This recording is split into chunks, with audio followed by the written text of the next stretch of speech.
Hello, everyone. We are live for another Travel Tip Tuesday. And today, my guest is Alexis Bourgeois, aka the Traveling Swiss, which accompanies very well with the Traveling Lucie, let me just say.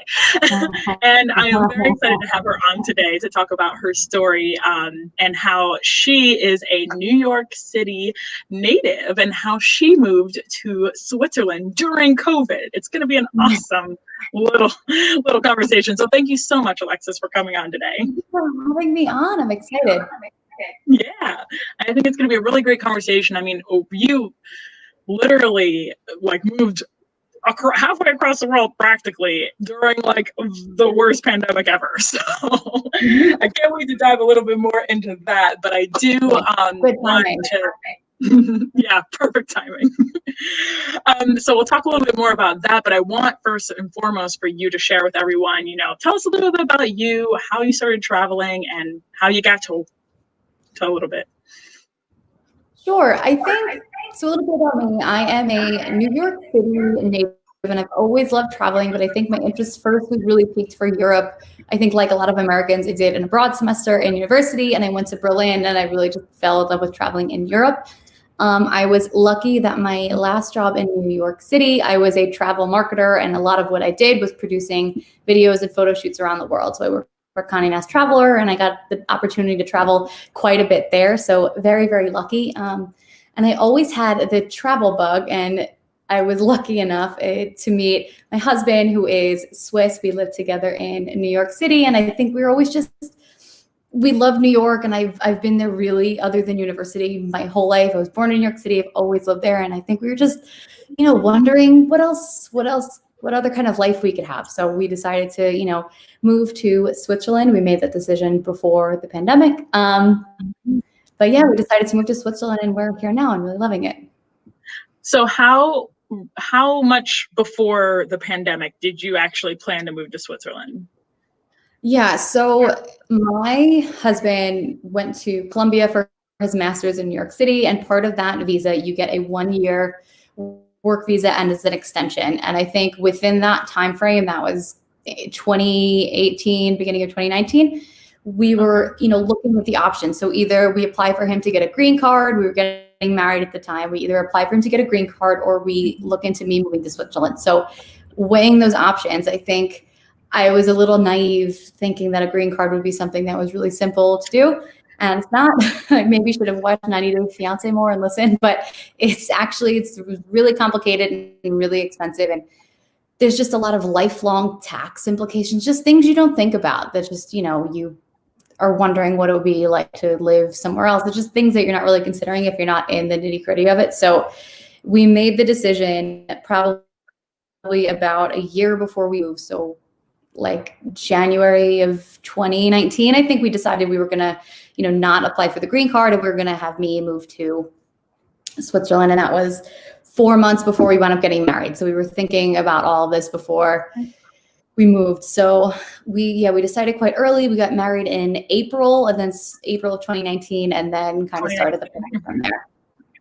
Okay. So pretty much a year. So wow, COVID hitting that like coming into that whole play, I'm sure was very interesting. But before we get to that, how did you and your husband meet? So did you guys meet in Switzerland, like when you were traveling? Did you meet in New York City? How did that work? No, we met in New York City. He was actually like a big fan of New York City before ever having me, knowing me or meeting me.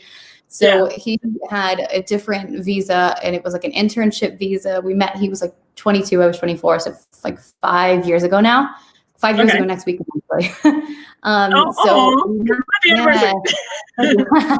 So we met when he was we met in a bar, like when he was working in New York. We both lived uptown at the time. Oh, very nice. I never have any luck with finding men at bars. No, but that's I didn't up until that. Yeah, up until then, you never know.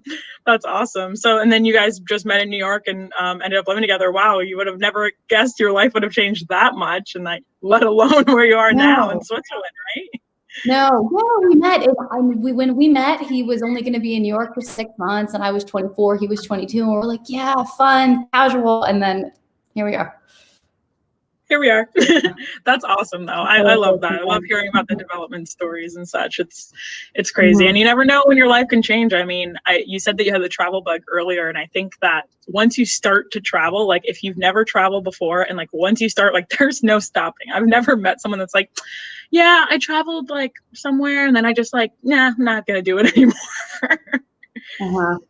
You know, so it's crazy. But going into, so you did it a year beforehand, you actually planned that you guys were going to go out there. So how did COVID affect that process? Like, I'm sure that was definitely a huge bump in the road that obviously nobody was expecting, but how did that process look like?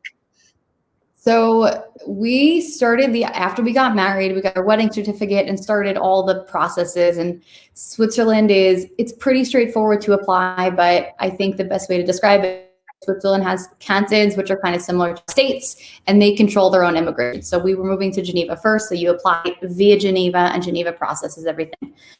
So we sent everything to Geneva. I think we were done with our application probably by like October of 2019. And they said everything should be processed in 12 weeks. I was like, oh, cool. So October passed, November passed, December passed. You know, we called a few times. Like, it's been more than 12 weeks. They said the holidays could be a little slow. January passed, February passed. And then, you know, at this time I was like, whatever, we still have plenty of time. We weren't planning on moving until May anyway. And then March hit, and then, you know, you get that kind of automatic email that immigration is paused. And then you were like, you know, because my husband's visa was like ending in the United States, and I had no visa to live there, and we were married for a year, and my lease on my apartment was expiring, and it's just a lot of things happening at one time. So that was in March. So we worked with the Swiss consulate in New York City, and they said, just wait, they're processing it. It should be fine. It wasn't. So what we wound up having to do was, so everything we were doing at that point was via the Swiss consulate and going to Geneva. But Switzerland as a country had shut down immigration at that point. There was nothing coming in or out. So we had to request emergency evacuation from Bern, which is the capital of Switzerland. So we had to file this letter detailing the whole timeline, saying like, I applied in October. I was told 12 weeks, maximum 16. It's been like 35 at this point. So we basically detailed out our whole story to Bern. Like, we're a young married couple. We're not going to have an apartment. We're not going to be able to live together. I can't go there. He can't go here. And then Bern gave us like an emergency visa for me to be evacuated from New York to Switzerland. So it was... Yeah, it got very stressful towards the end. Like, we were having conversations in April or May, like, what if you need to go back to Europe? And I'm like now in my mom's house because my lease in Manhattan expired. And it was like, well, that ends well now. But yeah, it was stressful. Absolutely. No, I would be like, I would be speechless. I'd be like, what am I even supposed to do? Like, what are the options at this point? And like, how long, you know, as we see now, coronavirus isn't necessarily going anywhere. What are the odds? The odds are 1 in a billion, right? Yeah, like the time that you really needed to leave, that global pandemic, hey, for a year plan too. It's not even like you decided, oh yeah, there's a pandemic, I'm gonna move over there. So that's a lot of planning. I'm like a pretty kind of like, I'm a pretty risk averse person. So I was like, we need to do this like months in advance, so there's no problems. And then that happened. You're like, oh, you can't plan for some things, and you got to just roll with it. You do. You really, really do. And I'm sure that he was freaking out too with like, just, I mean, because if they hadn't accepted that, then you would still be in New York and he would have to be in Switzerland. And then if it, depending on what that whole circumstance would have been, like how long, you don't even know how many months it would have been before you would have been able to go. Like they opened up like their regular immigration processing in June. So then I don't know where I was. They opened it up in June to like process the visas. They weren't taking any new ones, but to process the ones that were on hold. But who knows where on the line I was? I don't know, because they stopped doing it in March and I hadn't heard anything until that point. So yeah. It's a long time. That's crazy. Well, at Yeah. least it worked out. So now you're there. Now you're the traveling Swiss. And tell us a little bit about your story. I know you have a YouTube channel, which, by the way, guys, if you're not a subscriber and you don't follow her on Instagram, what are you doing? You should. But, tell us a little bit about your YouTube channel and just like how you share your story and with, what you're trying to inspire on there. Sure. So, like I said, I was a video producer and photo shoot producer for travel content. So, professionally, I always worked on creating travel videos and creating travel photo shoots. And that was something I always did in my professional life. And Instagram, I think, is always like a less time consuming, easier platform to jump on. So, that I've been doing for a few years. And that got to the point where it started getting bigger. Like we started getting some more followers. And when I first moved to Switzerland, I found myself for the first time in about a decade with not being able to work because they didn't have my work authorization yet here. And I was in Europe and I was traveling and I had quite a bit of free time, and YouTube was always something that I thought about doing. And it just was like, oh, now's not the right time. It's time consuming. It's just, I already work so much in New York. I'm not going to, on my weekends do this. So I found myself with some more time, and then I just made the first video and it was like 10 people watched it. And I was like, wow, 10 people watched my video. And then you kind of get stuck. But yeah, so I am sharing I want to show that it's easier to travel than people think. So showing you can do, especially if you're in Europe, but even when I'm back in New York, I want to do some content that you can do day trips and discover something new. You don't, travel doesn't always have to be what you see on Instagram, like a 2-week luxurious vacation in Fiji or, the Maldives. Like you can still travel and explore and discover new cultures, even kind of within your own backyard. But 2, I've been starting to do more content as an expat in Switzerland as an American, because I don't know if it was like what was going on with the debates or whatever, but people kept asking me about like what it's like living in Europe and how the process was moving to Europe. And it was just something that even like my friends and family, but people were like DMing me on Instagram asking about what it's like living to Europe and how to live in Europe. So I can't give an answer exactly of how to move to Europe. You got to go to school or something. It's a little trickier, but I can give my experience on what it's like living in Europe as an American, because I think it's easy to look at everyone's life and say that that's so glamorous and amazing, but I want to show, the real aspects of it, like getting a bank account in Switzerland is not super easy as an American, and making videos on that. So trying to showcase kind of every aspect of, what it's like, the fun parts traveling, and then, the other parts that are kind of like logistical and what it's like moving and living in another country. Absolutely. And I feel like that's always been a very big thing for a lot of Americans. Like they think it's a pipe dream, like they'll never be able to like really go to Europe. And I mean, you obviously were married, so you were able to, he was already a citizen of Switzerland, so you had that in there.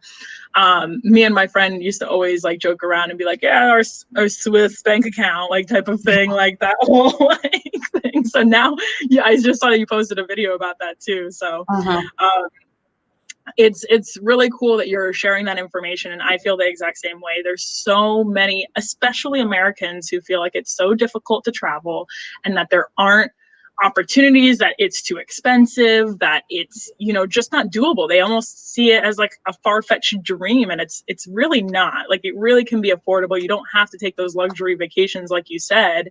It's just about being mindful, understanding the systems over there, because traveling over there is so much easier to get from place to place than it is here in the US. Because here in the US, it's like if you don't have a car, like it's hard to get around unless you're like in a big city like in New York. But over in Europe, it's like you can hop on a train, a plane, even or the buses, like, and everything's pretty affordable. Like you can get from country to country, and people don't understand that ease that there is there.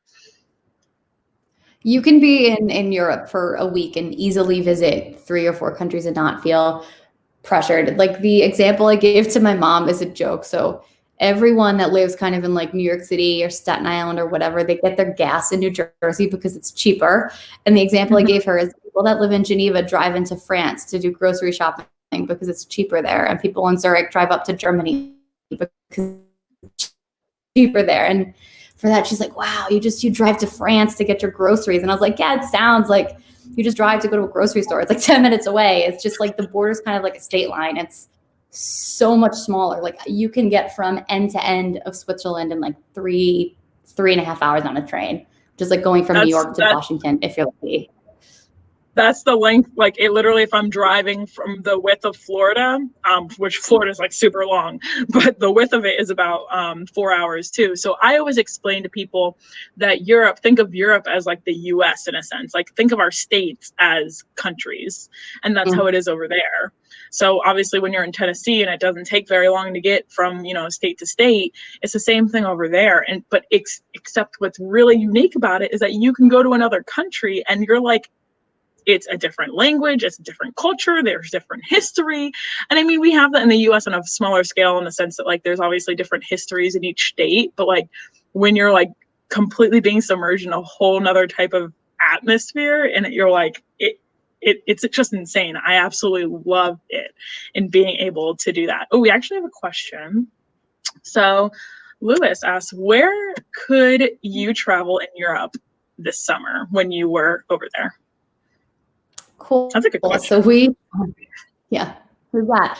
traveled to a lot of places. So obviously we went to all the border countries. So we went to France and Germany and Italy, and all of those border Switzerland and are really, really easy to travel to. But we also went to Portugal, which I loved. And it was not something that was ever really on my radar. I don't think, because I think when I would plan trips from New York to go to Europe, it would always, I feel like I would always do like the heavy hitters, right? You go to France or you go to London and things like that. I never really considered going to Portugal, but we drove up the coast and went from Lisbon to Porto. And I will say that it was probably one of my favorite trips I've ever been.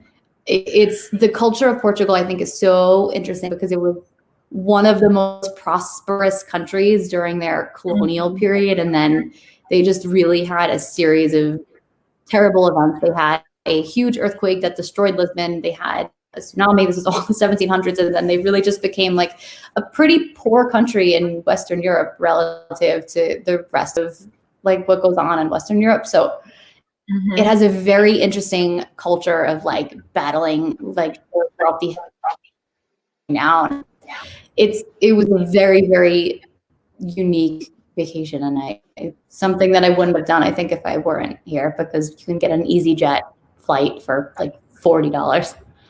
Isn't it? So many people don't know that. They don't understand that, like, when you get over there, like, you can literally go on like really cheap flights, or really cheap, just like $70. I once took a flight from England to Denmark, and it was a one-way flight, and it cost me £15, which is equivalent to like $22.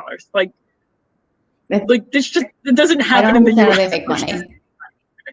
I don't know either. No, because in the US people say like JetBlue. Yeah, because people say JetBlue is a discount airline in the US. I'm like, it's not really. Like, yeah, it's sort of discount, but it's not, because I go from New York to like Orlando, it's still like $250. Even for me to get from here to South Carolina or even Georgia, like it can cost me like almost $100. Like, and that's like if you're finding a deal, like that's the next state. Yeah. We do have another question. So from Christine, what is the next place that you want to travel to in Europe? Okay, I'm so guessing. we've been thinking about this a lot. I've wanted to go to like the fjords in Norway for a very long time. And I think I would love to go there and see the Northern Lights, and that's something that I've always been wanting to do, but I think I need to wait a little bit, see how COVID plays out, because I would need to double quarantine again. So I think for now, we're going to be discovering more of Switzerland. So this week we're going to Abelboden, which is in the Alps, like a little alpine town. And next weekend we're going to go to Zermatt to see the Matterhorn. So I think for now it's going to be some more Swiss-based travel, but I think my next international trip I want to go to, the fjords in Norway has always been something I've wanted to see. I have a friend that went to Norway, and it was absolutely gorgeous. I've seen his pictures and videos and everything. I actually want to go to Iceland for the same reason, for the Northern Lights. That's like next on my bucket list to go to. Yeah.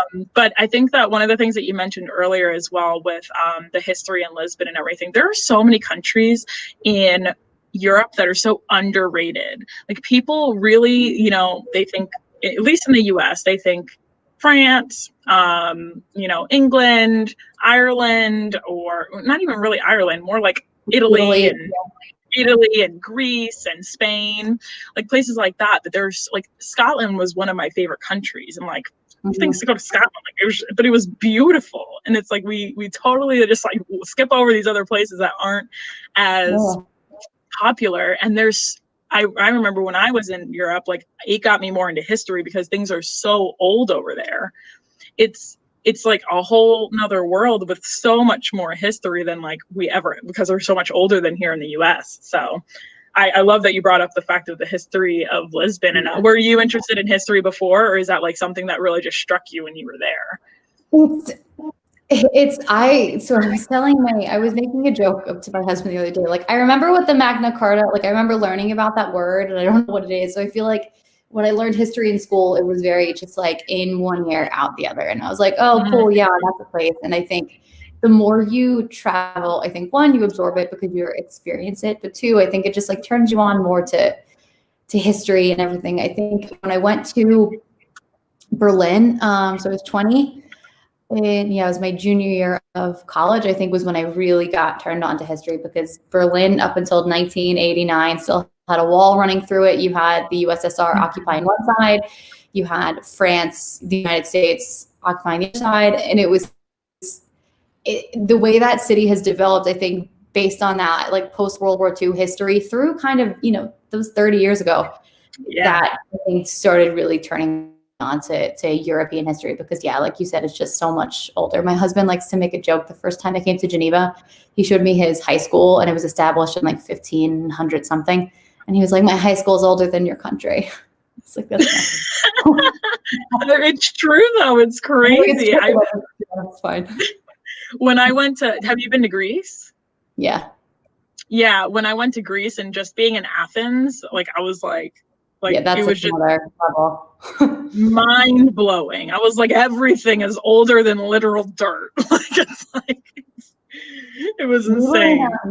We were recently in Torino, so it's like it was like an hour away from Milan, and we went to Italy to go to Milan, but it's Torino, there's some stuff there. It's like an hour away, so we did a day trip, and they had the Palatine gates, which were like these ancient Roman gates, and you're looking at it, and then you see like a statue of Caesar, and I'm not really clicking, and then I look up on my phone how old it is, and it was just like these old city wall gates that are just like out in the public, were like 2 millennia old, and they're just still standing. You're like, wow, that's like a real Roman, like old Roman Empire gates that are still kind of up. It was just like blasé, just like walking by. I'm like, how old is this? And you look it up, and then it's pretty old. Yeah. It's crazy. It's like a whole nother mindset you have to be in. I mean, when I went to Pompeii, have you been to Pompeii in Italy? Mm-mm. That was surreal too, because that's like where that volcanic explosion happened. And you just see like the crumble of the city and like what they've excavated. And it was just insane.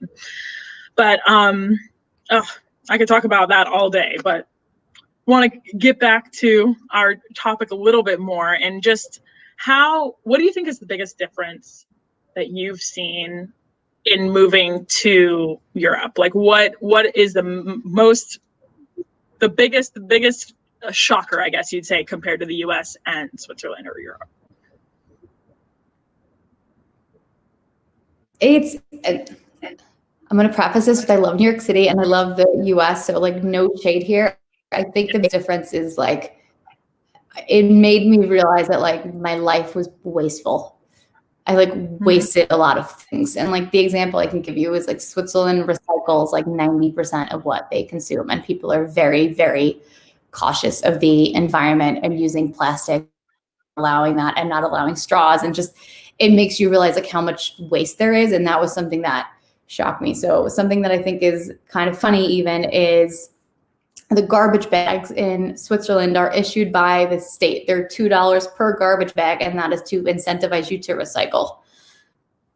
Like recycling is free, but you need to pay $2 every time you throw a bag of garbage out, because they want people to be like recycling. And there's really a mentality here of being conscious of the earth and the environment and reusing things. And it's a very different kind of culture. You don't really go into a coffee shop I see people taking out single cups. Everybody has their cup. Everybody has their bag in the supermarket. And I know that's starting to happen in cities like New York and even DC, when I was in university, was charging people for plastic bags. But New York City just recently got rid of the plastic bags, and I think that was this year.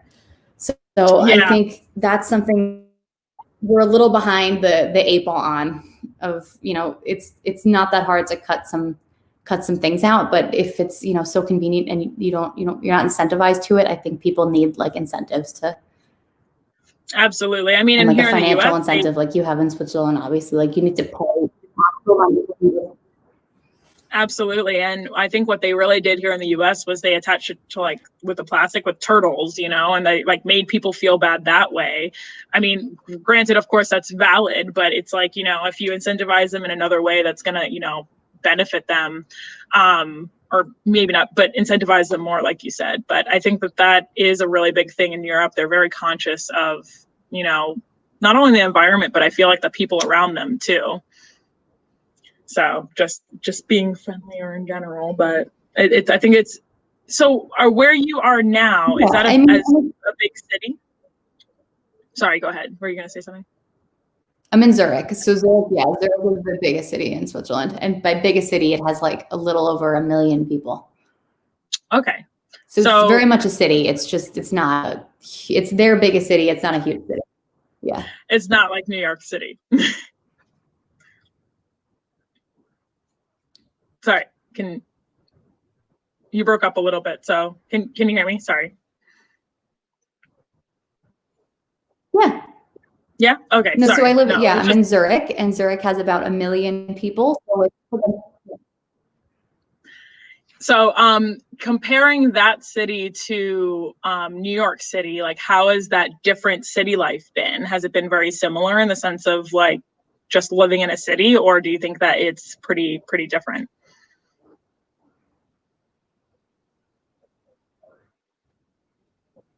Can you hear me? Yeah, I can hear you. It's pretty. There might be a lag. Yeah. It's pretty different living in Zurich versus New York.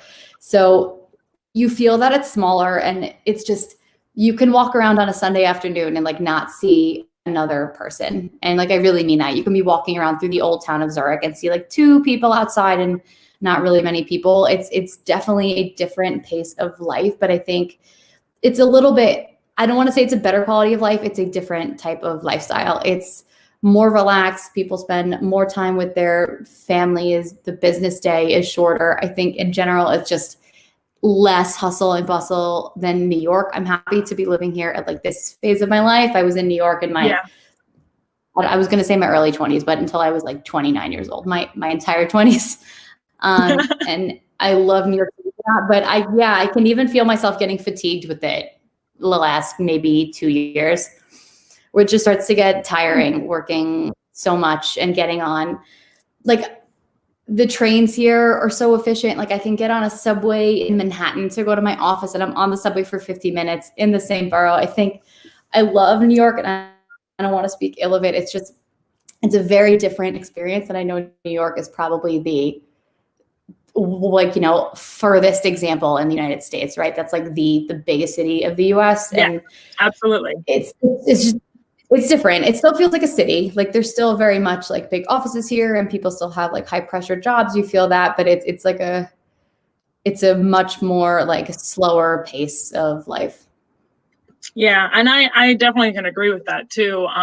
With, I think, a majority of European cities is like, they don't really have that huge, I mean, even their biggest cities, I've been to Paris, I've been to Munich, I've been to Berlin, and, you know, all of those cities seem like there are portions of the city that you could be in, or a majority of the city, where it doesn't feel like a big city almost. You just have those moments. And I mean, it's not anything negative. It's just a different, here in the US, we've built our culture on just, it's fast paced and growing, and our city is just like hustle and bustle type of atmosphere. I mean, New York City is just where everything is centered, which I'm interested to see how that changes as well with COVID, because now, and I'm like during my day job, I do real estate, or I work for a real estate title company. So I'm very involved in the real estate industry, and it's been changing a lot because a lot of people are losing jobs, but not only losing jobs, their job atmosphere is changing. Now people are working more remote, and not only that,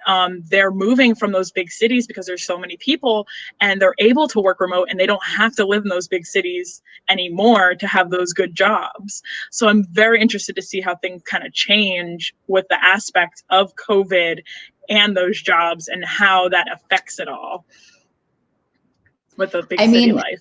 My last company was headquartered in One World Trade Center. And I know that even they're, you know, rethinking that, how valuable is this space for me, right? That's probably the most expensive commercial real estate in Manhattan or close to it. And then you need to think like, okay, now this has been vacant for, you know, the better part of a year. And moving forward, I think they're starting to, you know, toy around with the idea of maybe giving people the option to elect to work from home full time, and you don't have like a desk in the office, to just try to cut back on some space, because I think there's going to be kind of like a reckoning of the vanity period of these commercial spaces in Manhattan, where you have this beautiful office because you can impress clients and you have all this space. And I think there's going to see like how much value is that really bringing in. I think I saw that Silicon Valley has an interesting model. I'm not sure if it was, I think it was Facebook that's telling people like, okay, you can work from anywhere, but if you don't work in San Francisco and don't pay San Francisco taxes, we're going to change your income, you know, to adjust to that. So if you go live in Wyoming, that's fine, but you're not going to be making what you're making based in San Francisco. So I think there could be like a win-win there, because I think the one positive thing that came out of this pandemic was people realized that like you can be home with your family and not feel like your life is ending, right? Like you can have some more time in your day, and your life doesn't need to be tied to a city, because I think realistically most people's lives like are tied to the city because that's where your income's coming from. Like what would the world look like if that didn't have to be the case? No, absolutely. And I think that a lot of people learned a lesson to just slow down a little bit because of COVID. I mean, I know I did. I was, you know, here in America, it could be very easy to like get wrapped up in our work life culture, and the workspace over here. It's like very, you know, go, you know, no, like barely any vacations, you know, just like working 50, 60 hours a week. And for the entire world to kind of just stop because of COVID, and you're like forced to kind of like take a step back. I think it was refreshing. I think it was great. I think that we're learning a lot about technology, because people aren't shying away from technology anymore. I mean, I wouldn't even be doing this had it not been for COVID. So thanks, COVID. But it's crazy, just like the way that our information now travels, and how people are just finding their information. And I mean, I don't even think, I tell people all the time, I'm like, imagine if COVID had happened 20 years ago, like it would have been completely different. Totally.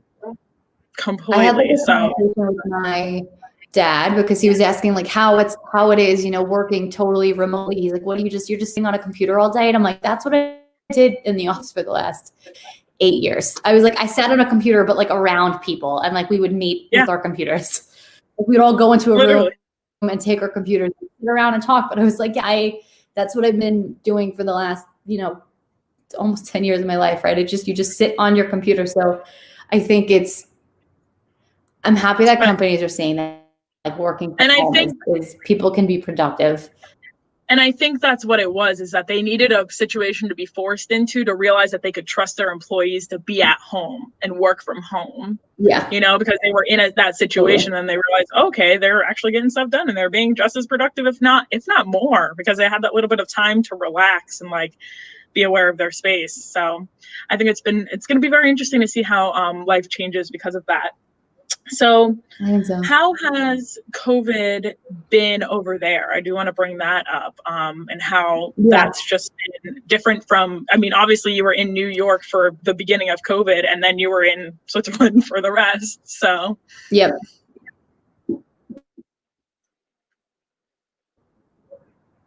Oh, what? Oh, the question. So how has COVID been with your? I moved to Switzerland right at the end of May. So I was in New York really for the thick of it, like April. Mm-hmm. There's a little lag, So sorry. I think in general, it's okay. I think in general, Switzerland is they benefit from having less of a population density. So they never had the severity of the problem that New York City had, or cities like Milan or Paris. They never had that because they don't have dense cities. So they benefit kind of from their setup, that the cases that they did have could control. You had low mortality rates. So Switzerland has been okay. So I'm lucky to be here now because things are still very much open. People are working in offices, restaurants are open. There is still mask restrictions in most places and social distancing and all of that stuff that's kind of everywhere. But other than that, it feels very normal. But what I will say is quite a few of the neighboring countries in Europe are experiencing, kind of what happened in the US in July and August, where they hit their real second peak. So France is in the middle of a huge outbreak, and I think they have like 30,000 cases a day. And if you compare that to the United States, they're like a fifth of the size, and the cases are not super different. So Europe is definitely having their second real wave now. Switzerland as well, but Switzerland's like wave is a few thousand cases a day because our population is quite small. Like the entire population of New York City is the population of Switzerland, and that's not an exaggeration. It's like 8 million for both. Wow, that's crazy. And I'm sure that it's just been different to like experience that over there. I couldn't even imagine it. So what do you miss the most about New York City? I'm curious.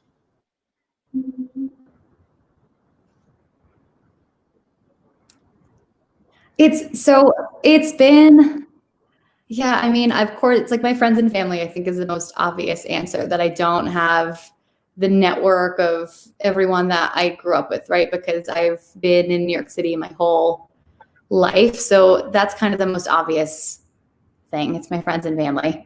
But yeah, I do miss like the silly thing is I miss good Mexican food, which isn't specific to New York, but like Mexican food in Switzerland is not Mexican food. They eat like old El Paso fajitas. That's very different. So I'll say that's like the funny thing that I'm noticing immediately that I miss. Well, the food over there too is like completely different. I mean, there's so many different changes in which I love the food in Europe, don't get me wrong. But it's just it's crazy. And it's funny because there's different and I don't know if you've noticed any since you've been over there, but I remember like when like in the US we think of Greek food and we're like, oh, Greek is lamb. And like, when you think of a euro, like it's like, oh, a lamb euro. But like when I went to Greece, it was like not the case. Like lamb does not exist in their euros. So like that was like a total shock to me. Like there's some things in the US where it's like they've said that this is what it is, but you go over to Europe and it's like not the case. Yeah, and like you have other food, right? Like you eat fondue all the time, so I could just drown myself in Swiss cheese. But yeah, there's some other things that it's really the Mexican food because like right, they have good Italian food, they border Italy, they have good like French food, you have all that stuff. But yeah, you like the Mexican food I'm missing. That's so funny. Yeah, I guess they don't have it close by, so that's fun. I guess Spanish food from Spain would be like the close. It's like but it's not spicy. Yeah, it's a different it's a different type of Spanish for sure. Different thing. So how do you see COVID changing the way of travel in the coming months and maybe in the next year, like from what you've experienced and just in general? Yeah, I think people are doing trips that they can either do by car or by train. I see people are still pretty reticent to get on flights. Mm-hmm. Myself included. We took one flight to Portugal and it was okay. They have like some seats empty, but even if you have the middle seat empty, there's someone a foot in front of you and a foot behind you and you're breathing recirculated air. So I think depending on your own health and your own comfort level, flights, I think are going to be the last thing to recover. So I think people are doing a lot of road trips and I think people are doing a lot of trips that you can get on a train or it's just something a little bit closer by, which I don't think is bad. I think it's nice to discover what's near you because I know for myself, even in New York, I very infrequently like went upstate or drove up to Canada because that just felt like I can do that whenever. It's right around the corner. I'd rather go somewhere far away. And you say that a lot of times and then you never wind up doing that thing. So I think people are discovering, their neighboring kind of areas now. And I think that that's a big thing too, because here in the US, I feel like when we take vacations, like we like go big or go home type of thing, and we're just like, oh, we've got to like do this huge trip, like wherever it might be. And it's like, okay, like you don't have to do that. Like you can have weekend trips. I mean, I took a couple of weekend trips just to be out in nature, like during COVID, like towards, you know, not during quarantine, but like right after. And I think that a lot of people are starting to get out in nature more, experience nature, maybe appreciate it more a little bit because they're out and about in it. And, you know, with the fires over here in the US, it's been crazy. And, you know, just everybody, I think, is more aware of that as well because they've been experiencing nature more. So it's been very interesting to see. But I think that domestic travel in all areas is important to know where's around you. I mean, even here in the US, we have like 50 states. You know, we all got cars because, you know, we can't really travel without the cars. But it's like, even myself, anytime I had a week off in the US, I was like, I want to go to the Caribbean or go to Europe or even go to Canada. Like, I never wanted to stay in the US because it was like, oh, I can do that anytime. And then, you know, you don't do it. And then, you know, you kind of regret, like, you know, there's more that I could have discovered here. And you can always discover it later, but it's something that I think people always are looking to kind of like the unknown and like what's like the most exotic trip I could take. And I think part of that's probably because the US gets like 10 vacation days and you feel like you really want to optimize it. But yeah, and I think that you know, because I mean, I was supposed to go be in Budapest in April, and obviously I was very bummed about that I couldn't go. But then it ended up being, you know, a blessing in disguise. I started doing this whole YouTube thing and just getting into this and meeting amazing travelers all over the world now, like, because, you know, I do the Travel Tip Tuesday, so it's so cool to like connect with other travelers and just become a part of this whole space and just learn from other people that are doing similar things to me. But I mean, then I had planned a trip in September to go to Idaho and Montana. And I wanted to go to Glacier National Park, but then because I had that week in April that I wasn't able to do, I just made it a 2-week trip, and I literally did this whole road trip from Colorado, Utah, Idaho, Montana, Wyoming, and like saw so much of the West out there, and it was like absolutely gorgeous.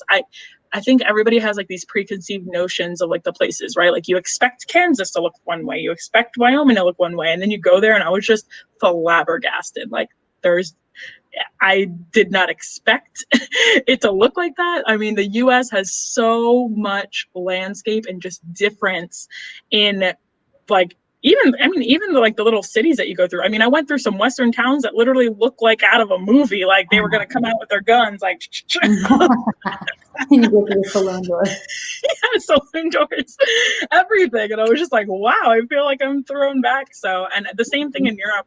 I think that it's very valuable for people when they go to Europe to not just go to those big cities, to go to some smaller cities that are within those countries. And I'm sure that you would agree that those smaller cities within the country, like you get a lot more from it, and you learn a lot more about the culture and the people because it's more authentic than like what Paris, like when you go to Paris is beautiful, but like it's kind of what the world expects Paris to be because that's what they, you know, it's so touristy, you know? Totally.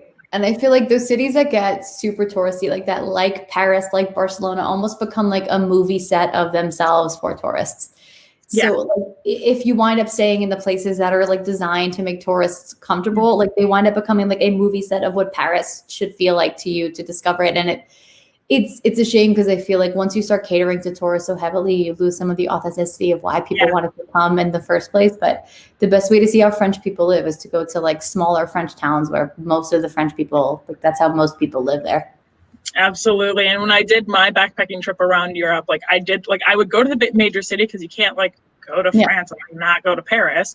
But like, you know, you can spend like 2 days there. You don't need to spend 2 weeks there. Like you can go to some other cities nearby. And I made that a point. So I go to the major city that everybody would talk about in that country, and then also go to like a smaller city or two if I could. Because again, transportation over there is so easy. So I think that that's a very valuable tip for anybody who is looking to travel to Europe. Do you have any like a number one tip that you would give to someone when they're traveling over there? Because you've been to Europe before COVID, right? So yeah. So you have, you know, it's not like you're totally. Yeah. I think my best travel tip is, it's almost like a travel don't, but I'll frame it to a tip, is when you go to Europe, I think like pick a region or pick a place that you want to focus on and really kind of experience it. Because I think when you make that flight across the Atlantic, it's like, cool, I'm in London, and while I'm in London, I'm gonna just like pop over to Greece. That's like a 3.5 hour flight, you know?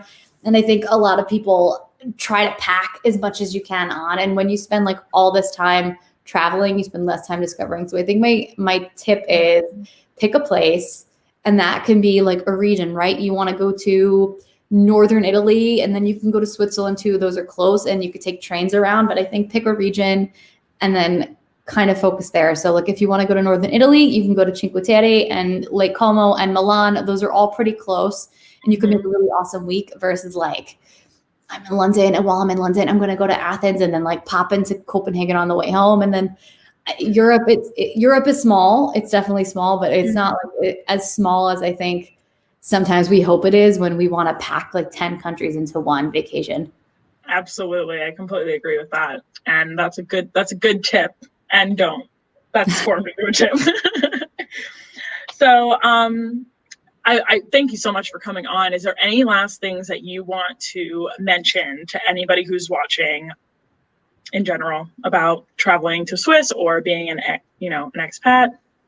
Sure. If you can check me out on YouTube, it's the Traveling Swiss, kind of like on all the places. We've been doing more videos about what it's like moving to Europe, and I'm definitely going to keep doing that because I think traveling right now is going to keep getting harder, but I'm still going to be living in Europe. So my goal is to show you the good, the real, the bad, the pretty, the ugly. So you can make an informed decision, because I know a lot of people are looking into, now that you can work remotely, do you go stay somewhere else for 3 months, 6 months? And I want to give everyone kind of the best experience, because I have loved living in Switzerland so far, and I want to keep sharing that.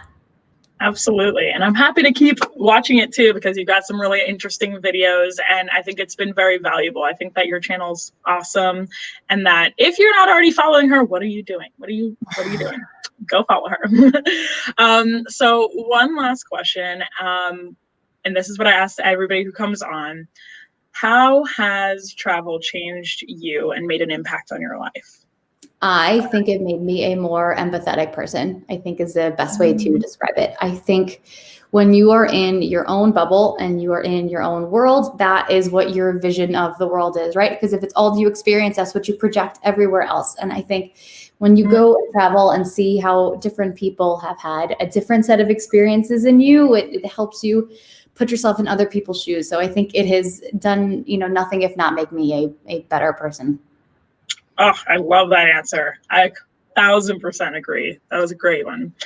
Thank you so much, Alexis. It's so nice to have you on. And just to learn a little bit more about you and your story, guys, go and follow her, subscribe to her channel. And I host this Travel Tip Tuesday every Tuesday with a new guest. It's really just a great way to get to know other travelers and what they've experienced, because there's so much to see out there in the world, and everybody has a different perspective, and it's just to bring us all together a little bit closer. So it's been awesome to have Alexis on here. Thank you so much. And yeah, good luck in Switzerland. Thank you. Absolutely. I will see you guys next week. And don't forget to like or subscribe my page, whichever you're watching, from Facebook or YouTube. Hope you guys have an amazing rest of your week, and happy Tuesday.